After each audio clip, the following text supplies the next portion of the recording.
আল্লাহ পাকের শুকরিয়া আদায় করো। লাইন শাকারতুম লা আযীদান্নাকুম ওয়া লাইন কাফারতুম ইন্না আযাবি লাশাদীদ। আল্লাহ তাআলার শুকর আদায় করো। আল্লাহ তাআলা বলেন, যদি শুকর আদায় করো তাহলে তোমার নিয়ামত বাড়িয়ে দেওয়া হবে। আর যদি শুকর আদায় করো আল্লাহ তাআলার খাজানা থেকে তোমার জন্য নিয়ামত চলে আসবে। যদি শুকরিয়া যদি না আদায় করো, ইন্না আযাবি লাশাদীদ, আল্লাহ তাআলা তোমাকে আযাবের মধ্যে পতিত করবেন এবং তুমি আযাবের মধ্যে পড়ে যাবে। তুমি অভাব অনটনের মধ্যে পড়ে যাবে, তুমি ক্ষতিগ্রস্তের মধ্যে পড়ে যাবে। এই জন্য আল্লাহ তাআলার শুকর আদায় করো।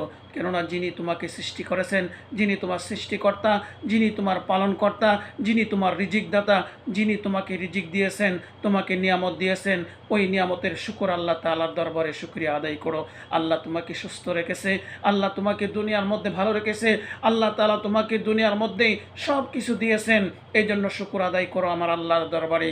তাহলে আল্লাহ পাক রব্বুল আলামিন তোমার নিয়ামত আরও বাড়িয়ে দেবেন, তোমাকে আরও সুস্থ রাখবেন, তোমাকে আরও ভালো দুনিয়ার মধ্যে রাখবেন এবং তুমি ভালোভাবে দুনিয়ার মধ্যে তুমি জীবনযাপন করতে পারবে।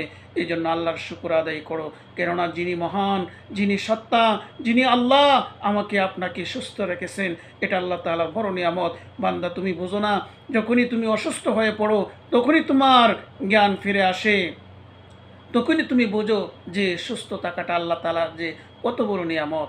তুমি যখন সুস্থ থাকো তখন আর তুমি আল্লাহ তাআলার নিয়ামতের শুকর আদায় করো না।